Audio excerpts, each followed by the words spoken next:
Tyler still likes Bastard, but isn't a huge fan of Goblin. Tyler, the creator, is the latest GQ-style cover star, and his Q&A for the magazine is a characteristically unguarded conversation.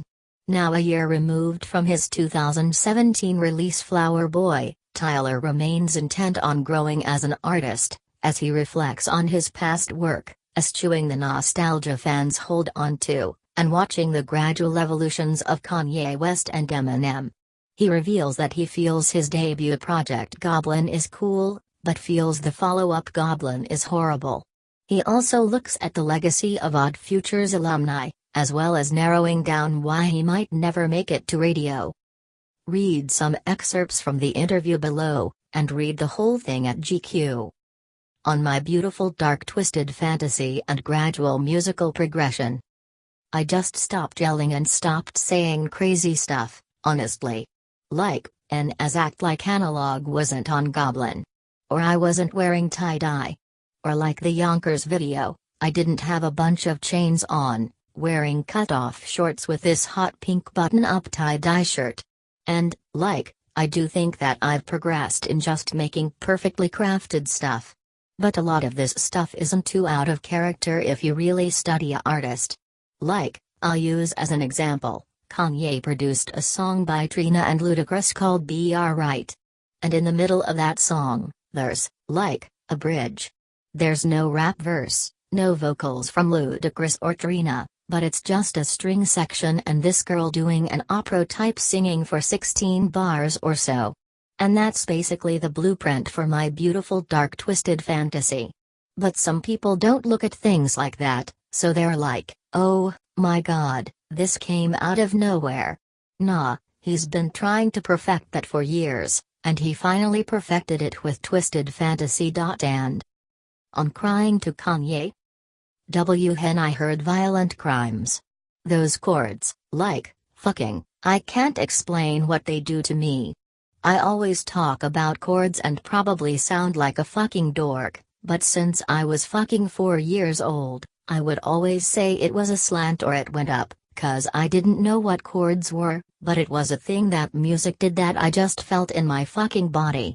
And that was the most recent song that did it to me. 1 out of 10. That shit did it a 12, and my eyes just started watering. I couldn't explain it. I hope when I die it gets explained to me. On Eminem. I don't think recovery is bad, it's just not for me. The thing with Eminem is he's the reason I started rapping, still one of my favorite rappers. I just want to hang out with him and we go to Target for a few days. And go feed some ducks and then, listen to some weird fucking German dub prog rock industrial music and then see what we come up with, no strings attached. We don't have to be rappity or we don't have to try to sound like this. Let's just make.